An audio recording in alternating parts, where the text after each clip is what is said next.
how many years as a pro? 19. 19. Not bad. Tour de France's? 17. Paris-Roubaix? Don't really know. A lot? Yeah, a lot. Olympics? 6? Yeah. Got the record there. You rolled me. No, sorry, mate. I'm happy though. Happy for you to roll me. You can make a comeback if you want. I'm done. No.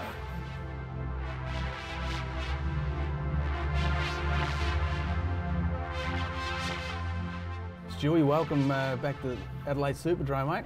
Yeah, thanks very much. You've entertained, mate, thousands of people out here over the years. Any? Yeah, many years ago. Yeah, I suppose, but it was when track was very strong, and yeah, that was where you started track cycling. What memories does it bring back to you, mate? Like back here now, sitting up here looking down. A whole flood of memories. Actually, it was really bizarre. I mean, as I just told, I haven't been here for years. Just driving in, it was thinking back to driving the old Cortina up here a lot faster than the 10k an hour speed limit said. And yeah, just coming in here, and I mean back then, we had the cream of Australian cycling here, didn't we? So wow, that's it. We all lived here, didn't we? Newans, Aiken, Hill, McLeod, Shaughnessy, Dilly, yourself, Hilly. I mean, the racing was awesome. Yeah, well, that's we've said it before. Mike Turner was doing such a great job. Yep. That was his first of promoting events. Yep. Well, we used to have 6. We used to have about 6 every year, every summer. Yeah, pretty much. The internationals were. You look around on the walls. The Hubners and Harnets and those guys. Yeah, and I remember the race. We'd be happy when those race nights are on because Charlie'd only have us doing 220k that day. Yeah. Instead of 300. Yeah. Then out till 3 a.m. the night before as well. Well, that's all hearsay and urban myth, isn't it? I think it is, yeah. I believe so. No, but for me, the same thing, mate. Is I obviously spend a lot more time here training than you did. You're on the road, but the complex itself is it's so unique and it's just a great feel. Oh, it's looking awesome. It's given me a will to come back out here and bring my son. And I just got Brian Hayes to dig out my 1993 track bike. Yeah. So that's looking all nice and shiny. So no comebacks? No comebacks, but I'm happy to... happy to just pedal. Happy to come and show my son the boards. Yeah. Is he been on the track? He's been at Edwardstown, which is a big outdoor flat track. I don't know if you remember that one. It's a big 400 metre pancake, and had a few races out there. He really enjoyed it, but just at the moment he's obsessed with goalkeeping and soccer and cricket, and I'm just letting him go. That's exactly what I want to see. Yeah. Oh, you got to, don't you? Yeah, you don't get hit by cars in the goal square. Well, I'm sure be unfortunate, wouldn't it? Might get drilled by a ball at however fast they go. No, letting him go with it. But when we're overseas, he got quite obsessed with cycling. Yeah. Because over there they swap cycling cards instead of soccer cards. I mean, cricket cards and football cards. So when we moved back to Australia, he's got now they swap AFL cards and cricket and all that. So he's only a young fella. That's right. Just go with it. What age did you start? You were on your nappies, weren't you? When you nappies. No. Oh, 4 or 5 probably. Yeah. But that's just what you did. Country. Yeah. Country. We had older brothers as well. I was just talking to Wayne McCartney before. The same thing. Yep. The sibling rivalry starting from a young age. Works for some. Yep. But that's one thing for me, mate. Was I think why I went on as long as. And something I'm going to ask you. What pushed you? Why you continued on so long? I know. For me, it was about having fun, and I think not being pushed. When I was a young fella as well. Yep. I did it because I wanted to do it. Yeah. So, like your career, mate, I don't think it's been any longer. Maybe Jens Voigt, maybe. Jens actually started really late. Later, so he started till he was 24, 26, I think, something like that. But so elite ranks. Mate. Yeah, no, a long time. I don't know. I just obviously loved bike riding, still do. I guess I just always never got pushed into it as a young kid. I think that's obviously a big mistake if people do that. Yeah. and then just setting goals, you know, and just kind of, you know, it all sounds cliche, whatever. But yeah, you tick a box and you know, I just set my sights on something else. Okay, if we can win a national title, then or win a state title, it means you should be able to win a national title. If you can win a national title, just progress. Why can't you win a Commonwealth title? Then why can't you win a world title? And I mean, it doesn't hurt to dream. Yeah, but I suppose so. Your goals were pretty clear from a young age. That's what you wanted to, you know, Olympic Games. You wanted to, because in your family, there's a bit of history of good bloodline. Yes. Tell us about the bloodline. Yeah, I guess brought up around a cycling track around a Hanson Reserve. My mum's brothers raced. My dad obviously raced. He was quite strong. Yeah. I think got second in a couple of state championships. But then my uncle Robert Baird, Uncle Bob, he went to Tokyo Olympics in '64. They finished fourth with Hank Vogels and co. Team Pursuit. Teams Pursuit, finished fourth. So, yeah, he kind of had the speed gene and Dad had the strength gene, and on the combination. From your mum, what comes into play from your mum? I think probably the fierce competitiveness and the speed gene, Yeah. Uncle Bob's from your pretty Bob, quick, No, it's not a bad mix, mate. Yeah. So you've started reasonably young, stepped through the ranks. You know, I first come in contact, I think must have been, would have been nationals in Adelaide 1990. 90, yeah. Probably the first contact. I was new to Adelaide, and I suppose that's where, like, as teammates, that's where I suppose friendship started. Yep. So a few years ago. Long time ago. Few teams, a lot of travel, a lot of aeroplanes, a lot of velodromes we've seen, a lot of roads through Mexico. Yeah. Your early days, what's the standout? You know, getting ready for Olympics or the World Champs, '93. I think, I've kind of, as I kind of documented and stuff, it's kind of, you know, I got Charlie tried to make me basically a boy into a man real quick. You know, I came in at 17 and was 16, won a couple of national titles. 17, kind of backed them all up and went from, I guess, the junior worlds in Colorado. Yeah. And then, you know, the next day, after we won the bronze medal in the team's pursuit with a 4:24, you know, next day Charlie's got me doing 5K efforts with you blokes. Yeah. And our first attempt at the Worlds in Stuttgart was a 4:10. Yeah. I think we rode a 4:8. You know, so it was just bang. It just went. It was all in. But it was awesome. That's a really big flashback of mine. You know, my first trip to Budkin, straight from Colorado. Yeah. Getting, you know, on the bars and for the first time and double discs and. You know, what's going on? Yeah, next minute, bloody hooking around the Budkin track.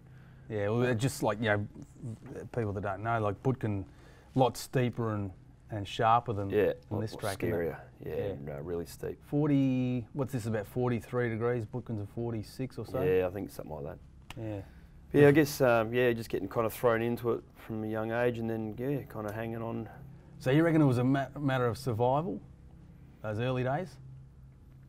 With the you know, the workload and you know, I think you could agree. I like the challenge. You know, whatever Charlie threw at me, I thrived off it. You know, if he'd say let's do 300k, I'd go out and do another 10k. You know, you just I just wanted to know how far I could actually push my body. Yeah. And Yeah, and I know that's you know, from seeing you in those early days. That's, I think, one thing that stands out clearly is that the ability to hurt yourself and push yourself, probably beyond you know, any others that I've probably seen. That stands out clearly. Yeah, I mean, you know, when Charlie started making us do 2 lap turns, you know, stick his fingers up in the track, and I'd bang out 3. You know, just so you challenge me, well, I'm going to challenge you. You know, but I'm also, you know, lifting the other guys up as well, because then they go, right, if you can do 3 laps, and that means I can surely do 2. Yeah, push it up. So as well. just kind of, we all kind of progressed pretty quick. Yeah.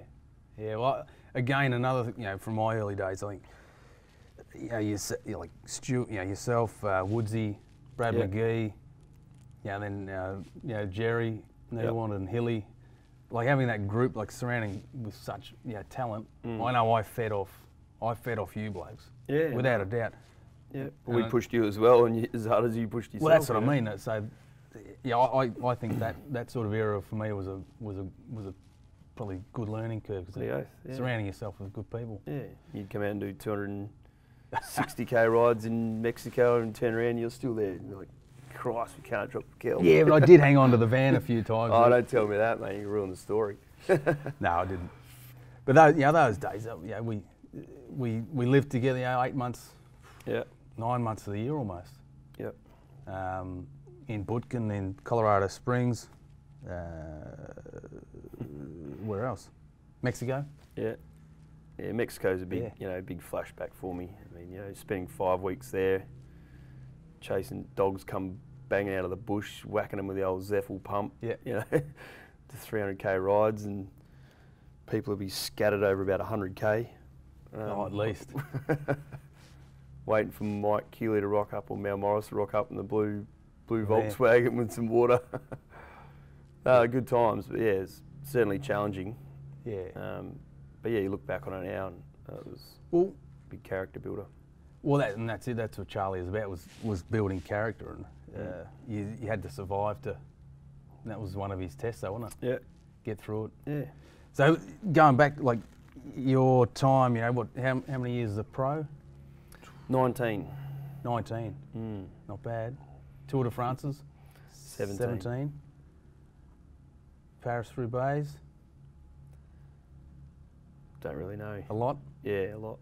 Missed a couple with broken bones, but probably about 17, maybe 16. I guess. Yeah, almost as many. Yeah. Olympics? 6. Yeah. Got the record there. You rolled me. No, sorry, mate. I'm happy though. Happy for you to roll me. You can make it come back if you want. I'm done. No. So, mate, the list, World Championships. Well, I don't know how many you've done there as well. What's a standout, mate? What's a standout? Olympic gold, wearing the yellow jersey, or being world champ, or winning the Paris-Roubaix. What?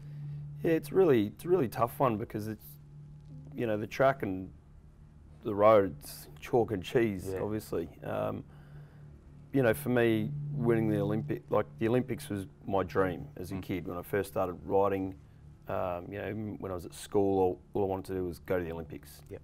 Don't know why, that's what I wanted to do. So, chasing that dream for like 20 odd years, and if that hadn't have happened, I would have been pretty peed off, I reckon. That would have really annoyed me for the rest of my life. But I think not winning in Barcelona, losing by 1.1 seconds, not that I remember exactly. Well, the Olympic record as well? Yeah. Remember serves me? Yeah, 4.8 or something. Wouldn't even win a junior national title these days, would it? Yeah, pretty bad. No wonder we'd lost the Olympics. A long time ago. But yeah, I think if we'd won that first one, I wouldn't have probably competed in 6. I don't know.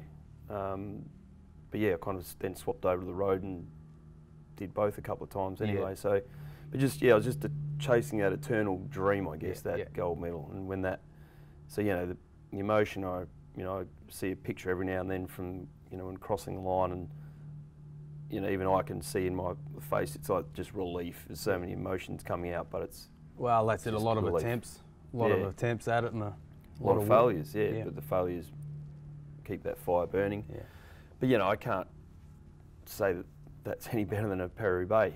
It's just two different sports. So, two different dreams, two different got their own story. Yeah, lanes in life. So, winning Roubaix was a dream kind of later on. After I started riding Paris-Roubaix, I went, okay, this would be pretty cool to win. And that became my focus. So, yeah, I don't know. But I'm sure you're like me. As a young fella, I wanted to go to the Olympic Games. I wanted to win gold.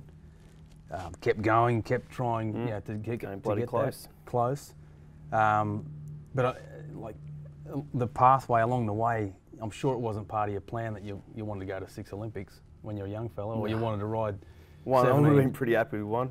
But it's addictive, isn't it? It's an addictive event, and just the whole experience to be a part of. Even London. I mean, the last one, you know, I knew that'd be my last one, and I really made a conscious effort to kind of really soak it in. You know, like, you know, sit in the food hall and go, rightio, you know, this is a special place. You know, it's a really unique, cool club, and you could sit there all day. You know, that's why we didn't stay there. Obviously, it's probably why we lost so many Olympics. Sit there like this. Yeah, go for a coffee, and 14 coffees later, you're shaking it out your hand. But it is. It's you know, none of us ever went for a tracksuit. You know, it was you're there to try and win or help. You know, I think we tried to help Cadell win in Beijing or Mick Rogers, but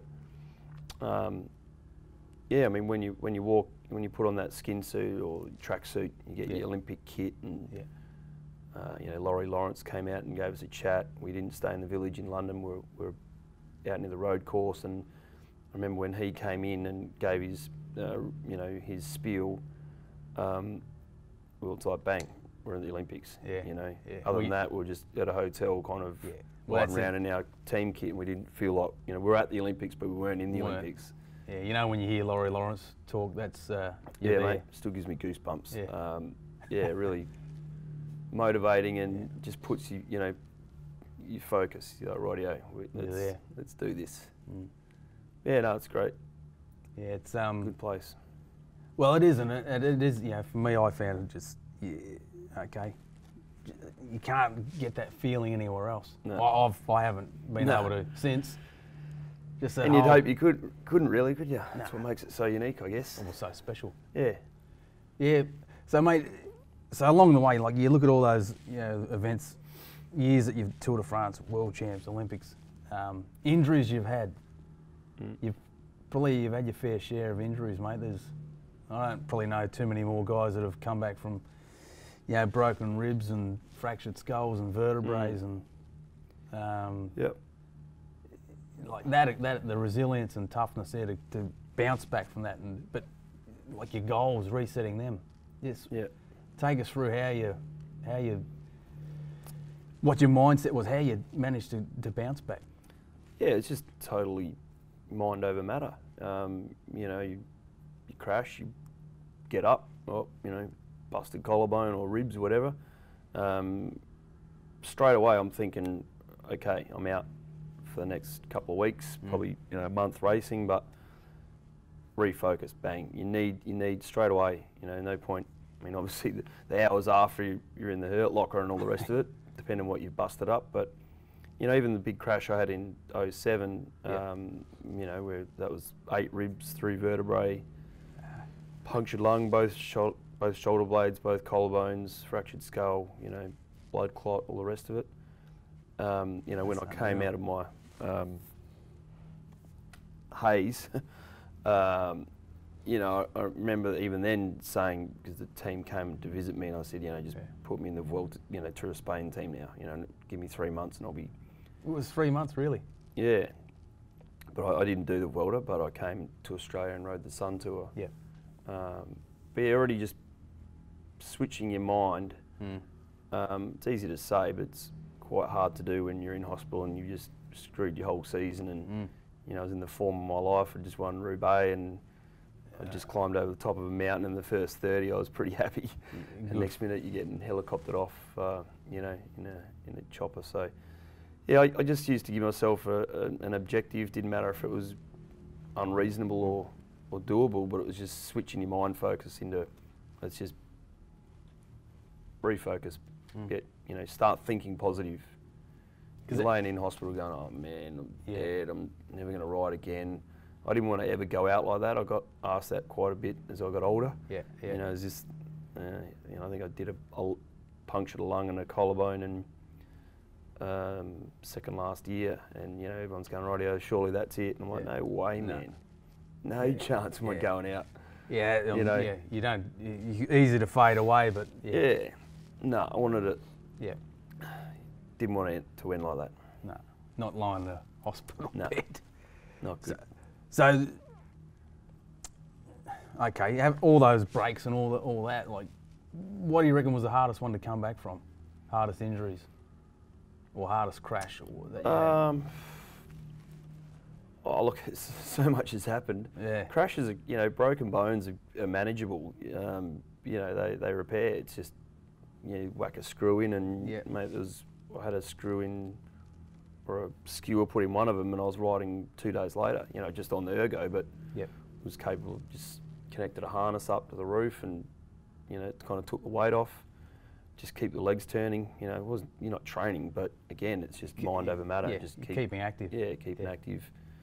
Bones are bones, but I guess I had a blocked iliac artery. That was a bit of a doozy because it's not painful, you can't see it. But yeah, 95% of my artery was blocked, and had to go to Lyon and get the artery cut out, bit cut out of my ankle, replaced it, stitched it, and then you're not allowed to get your heart rate over 100 for basically four weeks. And that was hard. That sucked. Just that control. Mate, I was mowing lawns, I was plucking weeds, anything, just to kind of move. Doctors are freaking out. The young South African guy actually died. Flew back, and if you pop an artery, if the stitching comes undone, well, you're a goner. So stuff like that kind of hurt me more. Well, that's it. What was going through? If you're going to exert yourself, the chance that you might, for whatever reason. What was going through your head there? Just pulling back all the time, just kind of well up, But I sat out the month, and then bang on the bike and ready to go. Rode the Tour de France for a bit of basically training, and then came out, set another objective, and as you do. Well, I wanted to win the Commonwealth Games. That's right. So I set myself right. I'm not going to win a stage in the Tour. What else can I win? Everyone's going to be knackered at the end of the Tour. I'll just kind of not cruise through it, but just do what I have to do. Don't do anything stupid. And bang, I'm going to go all in for the Commonwealth Games. And tick that box. So plan worked. Yeah, it did. Yeah, well, I'm going to say not many of your plans haven't worked, I suppose. Would have been nice to win the green jersey. That's probably the one that slipped away. Not that I was ever a pure sprinter, but getting beaten on the last day, wearing green, by one wheel length, that cut, so close. Yeah. Who rolled you there? Who was that? Zabel. Zabel, yeah. I asked him really nice too. I said, mate, you really got, was it 5 or 6? I just wanted one. Yeah, you've got a wardrobe full, come on. And then I'm going, oh mate, it's my birthday today. And he's like, really? I'm like, nah, man. Just trying anything. No, mate. I'm to share the journey, so part of it with you, mate. It was, I certainly enjoyed it. I'm glad, so did I. Yeah, good man, good. Mate, good times. So, at the moment, where you're at? What are you up to? Are you? We've been working on a project for the last 18 months. We're very fortunate enough to secure a fantastic site in Victoria Parklands, the old Heritage Grandstand there, which used to be the old Jockeys Club. Yep. Jockeys Bar, which has been empty for about 10 years. Really, that long? Yeah, so we're converting that into a cycling training centre, cafe, function venue, and kids play cafe. So there's a fair bit of space to. Yeah, I mean, originally we weren't setting out to go that big, but the site's, there's a lot of square metres under there, and just an incredible location. I mean, you're looking out over the whole parklands, you've got the criterium track out the front. Yeah. Just want to kind of create a place where cyclists are welcome, feel comfortable. Yep. They can walk around in their bike kit, and I'm not going to tell them to get their big lycra bellies out the door. They can clomp around in their shoes. Just somewhere to basically, it's off the road, it's off the sidewalk. Yeah. And I'm sure that the area, there's so much area like parklands there, development would possibly improve as well. Yeah, there's another couple of projects next door for the old buildings there to make them a big Italian restaurant and a kiosk and stuff. So I think, we're just trying to obviously encourage a healthy lifestyle, get the kids active, get the adults active, and see how it goes. So that's that's opening soon? Yeah, middle October. Okay. Yeah. So okay. We've got some big events coming up. The classic car rally is locked in for the 17th to the 19th, and so we're obviously the only building inside the locked-in area. Yeah. So going to be a baptism of fire there. Whoa. You're not doing the rally itself? I am actually driving it, so I'll wait for the guys working, asking for I thought you might have. You've done it a couple of times before, haven't you? Yeah, I like the car rallies. They're pretty cool. That's how I get my thrill these days. Yeah, what are you driving this time? Normally we do it in AC Cobra, but that's going to have a rest, and being given a M3 2016 edition to have a bit of a play with. Not a bad change. Not real happy with the roof and air conditioning, but we'll make it work. Get that fixed, I'm sure. No, a bit of fun. That's good, mate. And then I suppose Tour Down Under, that's going to be the busy time as well, with, as we know, that area and just CBD in general. Yeah, well, all the bikes will start getting dusted off now. It's been, the hardcore riders have been out there doing their chilly rides, kind of drive past and what are those blokes doing? But now all the fair weather riders will the smart come ones. out. Yeah. All the teams you rode for, well, pro teams that is. Yep. Any team that stands out, that had the best, the best feel, the best work ethic, the best.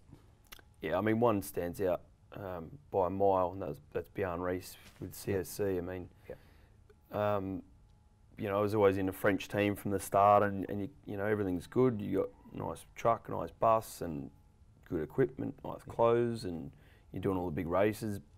You kind of can't see at the time because you're inside that little bubble. You can't imagine how another team can be better. But I used to look at CSC when I was riding with whoever, Cred Agricole or whatever team it was, Cofidis, and kind of go, they were just well drilled. Yep. And they go to a race and bang, first, second, fourth, eighth, and you go, holy crap.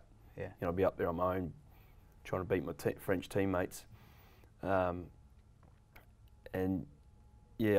When I kind of started going, decided that I was too old for the sprints and didn't want to do that kind of stuff anymore. It's getting a bit risky. Kind of switched to, okay, let's concentrate on the classics. I knew I had to be in a bigger and better team, and CSC was the only one I really wanted to go to. Yeah, so it took massive salary cut. It wasn't about the money. I knew that if I wanted to win a classic, I had to be on a bigger team. And the difference going to Bjorn was it was unbelievable. From the very first camp we had.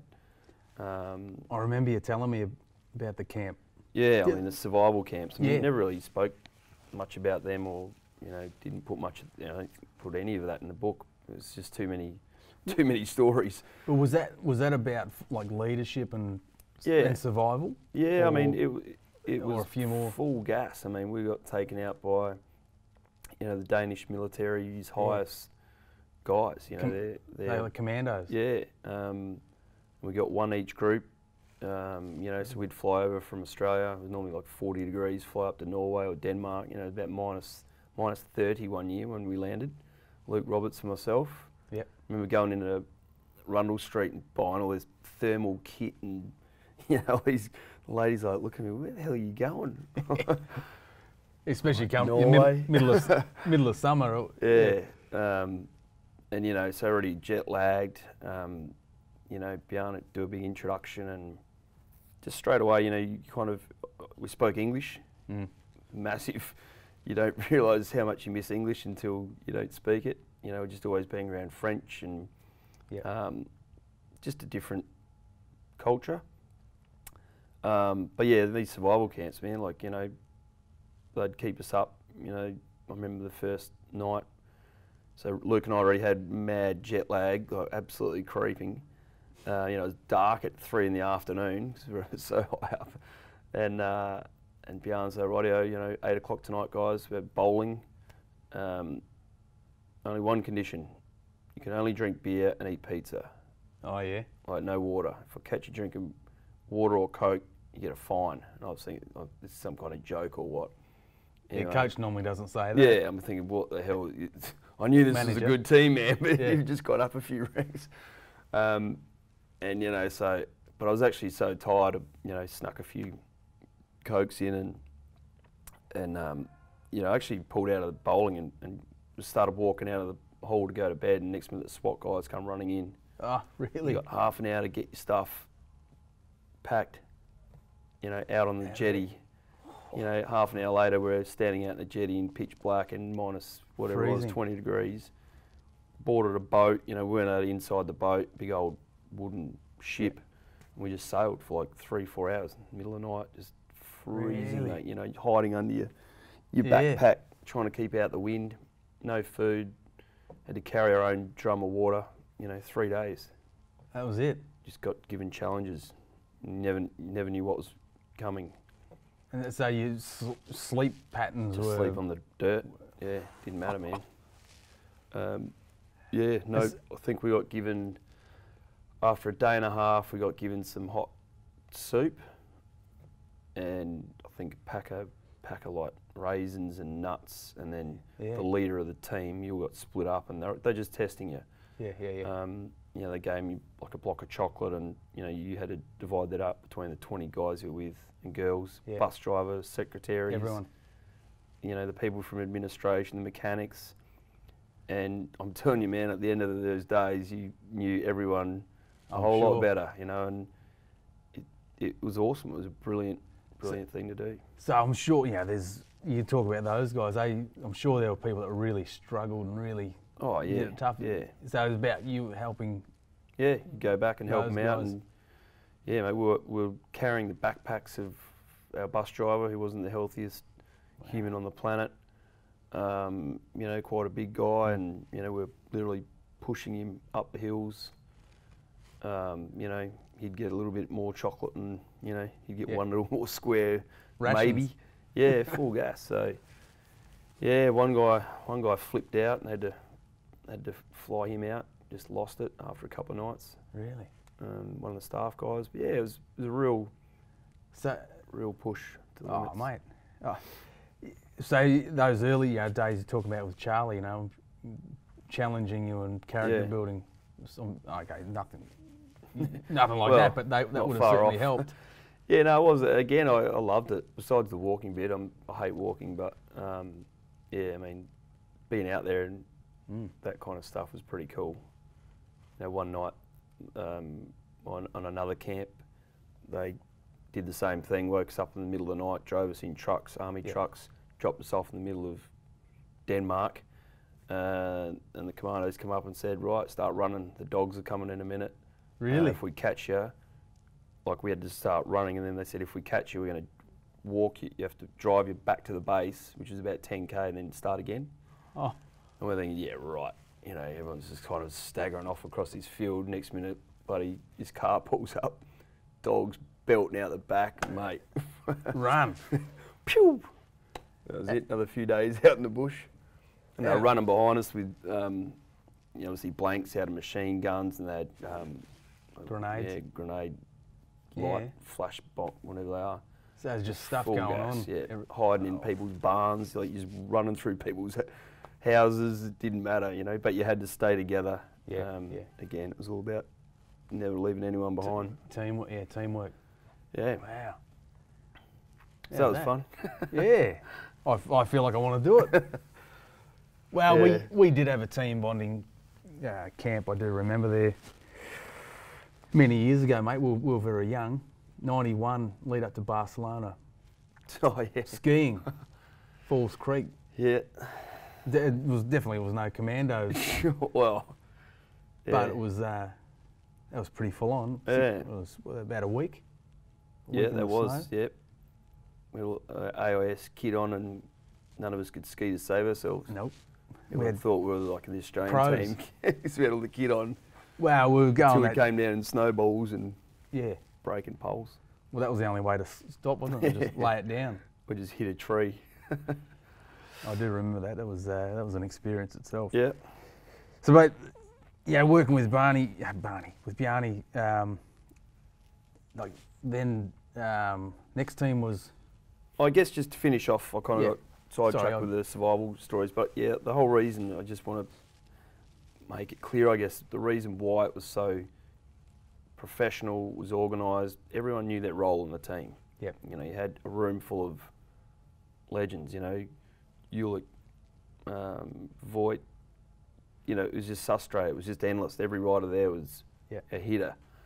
And everyone respected each other, but you had to fight for your spot. And the other teams, it was just kind of, you're in the comfort zone, everyone just, the Tour de France team, try and win a stage, whatever if we don't. Here it was like, right, we're going to Tour de France to win the Tour. You're riding on the front for the first week, you're saving yourself for the mountains, you know, everyone just had a job. Obviously it was a little bit more complex than that, but that was basically summarising it. And we just had the best equipment. Yeah, the training camps were a bit like what we used to do with Charlie. They really were. You know, we'd go to America for 5 weeks, straight after Tour Down Under, fly to California. We had 4-week camp. The whole, you know, the whole team. Whole team. Yep. And we all rode in one massive bunch every day. If someone stopped for a leak, the whole team stopped. If someone stopped for a puncture, the whole team stopped. It was never leave anyone alone, and that's the kind of mentality that you took into racing. And the training was just so precise. You know, you never went into the red, only in certain race days. But it was all about being able to back up, control, back up, day after day, which was a lot like what we did back in the day. So I found it was almost comforting. You know, everyone was. I heard all these scary stories from guys that have been with Björn, and mate, it's terrible. It's so hard. You know, we'd kill you. I'm like, mate, I reckon I've survived the harder stuff. And it was almost like, you know, bring it on again, like challenge me, and it was awesome. And I really thrived off it. And obviously had a couple of really fantastic seasons with him. So well, you know, and this is all new to me, mate. I don't know a lot of this stuff, but when you were with the other teams, was it more like you trained out of where you lived, more so than actually the whole team being together? Yeah, I mean, we still did a training camp, even with Cofidis, but it was basically, it was like, there's your classics team, so there'd be 8 or maybe 10 of us. Yeah. There's your Tour of Spain team, so the Spanish guys who didn't want to train, so they just float around, and you know, they didn't have to race till September, so they weren't going hard. And it was just full on. You just raced for 7 hours, just flat out, just trying to kill each other. You know, the gloves were off, and because it's first camp, everyone's trying to show off and show you how much training they've done, and you just come back to the hotel just crossed up. Yeah. And the next day go out and do it again, you know, and you get more and more fatigue, and you get to the race and you see CSC come on and just smash you. But we just did 4 weeks of 7-hour rides. Yeah. But it's just because it wasn't controlled, you weren't recovering.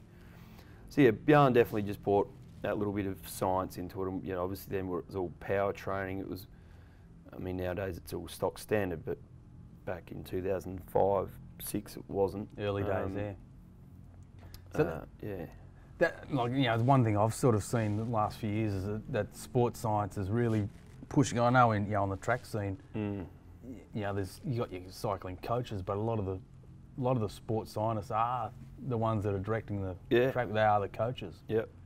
So like, even, you know, since you've hung the boots up, mate, you've seen a big change even from stuff you were doing yourself. Oh, monumental. Yeah. Yeah. Like, I mean, everything, gears and everything is just so.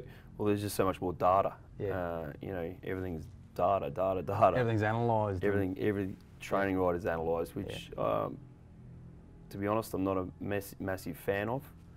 You go by you're feel. A human being. You're allowed to get tired. You know, it's okay to have bad days. It's okay to, if you're gonna have a rest day, have a rest day. You know, don't ride. Let your body actually recover. A lot of that kind of stuff. That's my personal opinion. I'm sure a lot of people don't think the same, but I think with today's athlete, it's so much data, so much analysing. They get a little bit too obsessed with numbers and don't actually know what's going on in here and definitely in here. Maybe kind of missing a bit of race tactical knowledge, which you can't get by a screen. But certainly, I mean, the technology's there. I'm sure it's all for the better in the long run. Some people adapt to it really well. Some people maybe not so well, but Yeah. Yeah, I mean, everything's, every training ride now. I mean, I didn't do it personally, but, as I was kind of finishing my career, all the guys, getting home, sending their file to their coach anywhere in the world. Training Peaks. Yeah, Training Peaks. I never did that, but I've heard a lot about it. Yeah, I mean, it's great, obviously, but at the end of the day, you've got to know your own body. And yeah, I agree. I agree, mate. I think it's good tools to have, to go by numbers and work with it and power and that. But maybe I'm like you, mate. I'm old school. Yeah, I don't want to say it's old, but well, I guess old it school. is. I guess it is. But it's more that feel, you pin a number on and you got the numbers on. Yep. You've got to be smart, but you got to. Yeah, I think a lot of people are afraid to blow up and fail, and you shouldn't be. You see guys like Jens Voigt attacking at kilometre zero. You think he's worried about his power. It's okay to go out there and have a crack and nuke and blow and finish 20 minutes behind, but you had a crack, and you learn from that, and then next time you try something different, maybe try a little bit later. But I think a lot of people kind of stick into their numbers, and you see that a lot more in the Tour de France. It's not that it's making it any less exciting. It's always going to be a massive challenge, of course, but the riders are just a lot more controlled. What about like race radio? That had its place as well, or do you feel that was, you liked it, or you'd rather see the race unfold? Look, race radios are needed, and it's only because mainly safety issues. I don't know how many times we got told as we're bombing down a mountain, look out, there's been a crash, motorbike crash, or there's an oil spill, or we're coming into a tunnel, the lights are off, coming in at 80, 90k an hour. You need to know that information. There's been a lot of times, maybe cars, in Italy, cars coming up the road, guys, or an ambulance coming, or you need to know certain information. Look, I'm all for having no radios for the tactics and all that. As long as it doesn't make the racing more dangerous. Now we're seeing more cars hit riders because riders have to go back. So all of a sudden you got 20 teams, 20 captains, 20 riders going back. Recipe for disaster. Too much going on. So you definitely do, whether or not that radio just gets given to a captain and maybe only he can talk back, or I'm sure there's ways around it. I don't mind the young guys not having them. I think it's really good, because at least then they'll learn a bit of road sense, racing sense. Feel. Yeah. I agree.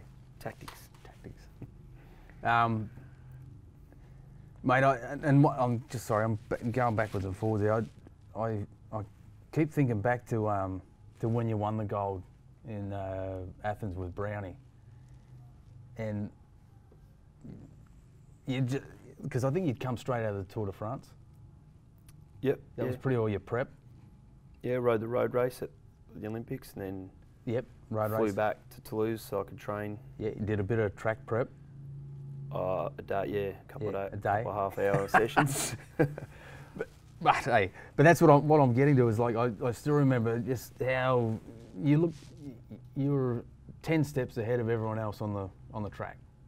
I'm not disrespecting Brownie, and the other guys, but you were that far ahead of the other guys. It was just,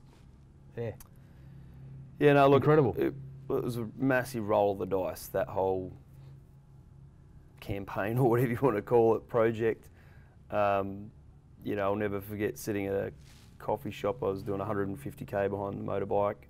We stopped for a coffee at halfway, and I think it was Rockley, Brian kind of went, you ever thought about going back for the track? And I'm like, mate, as if, like, I'm sure there's qualifying and all sorts of things, and I'll stop dreaming. And he really pushed me. He's like, ring Shane now, ring him right now. And I'm like, no, I'll ring him when he get back. And he's like, no, ring him right now. And I rang him, and it's pretty left field, but what do you think of this? And there we go. So I guess I had no idea what was going to happen to Madison. I couldn't even remember the rules. But all I knew it was 50k, and I'd just done the race the week before. It was 260. I'm like, mate, this is going to be the distance is going to be a piece of piss, but I'm not sure if the leg speed will be there. But in the end, yeah, just whacked on a little bit bigger gear, and I guess just having that, I mean, I just had nothing to lose. No. And I remember specifically telling Brownie exactly what tactic we had to do. Yep. Every Madison that I won with Brett Aitken in Australia or wherever, we were on the front foot attacking. From, you know, sit back, let the guys do the first sprint, and then absolutely bang over the top. And yeah, we just got to be on the, you know, in Olympics or Worlds or whatever, you can't be a lap behind or you know, chasing, because then guys start going for second and third. You just had to go out and go whack, and then hang on, and yeah, Worked. it worked. Thank God. No, it worked nicely, mate. I sitting up in the stands. That was yeah, it was one of the most probably more memorable of my you know, races that I've, you know, obviously seeing Brett and Scotty win yeah, 2000. Yeah, very memorable. But yeah, thanks. To then see you know, Madison not in the Olympics, that's got to be a look, bit sad. I think the worst parts they've put back in the individual pursuit, haven't they, for Rio or not? I haven't, mate. Oh, that's look, bad. I think they.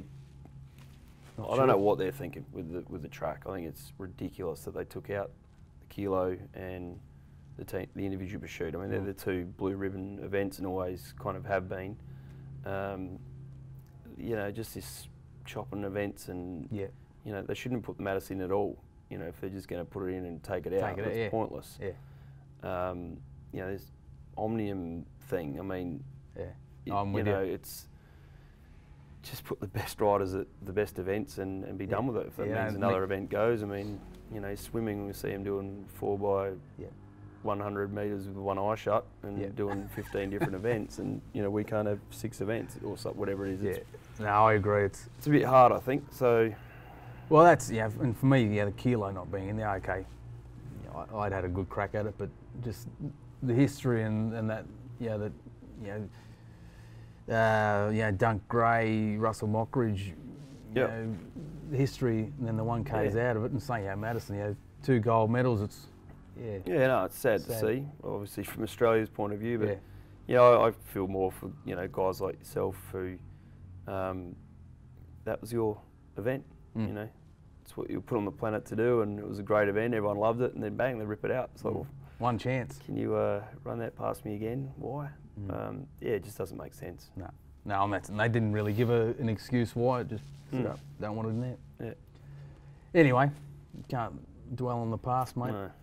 But Stu, I think I don't think there's probably any other cyclist or athlete that's probably experienced as much as you have. Winning and crashes and disappointments and bouncing back, being world champion, world record, Olympic. So, mate, as I said before, I've enjoyed the journey. I don't. There's probably not any other guy you'd probably call a legend as I could yourself. So, mate, I appreciate your time and your effort, and I think it's the honesty and sharing with us your stories, mate. Appreciate it, mate. Appreciate it. You're a legend as well, buddy. Thanks, Jim. Appreciate that.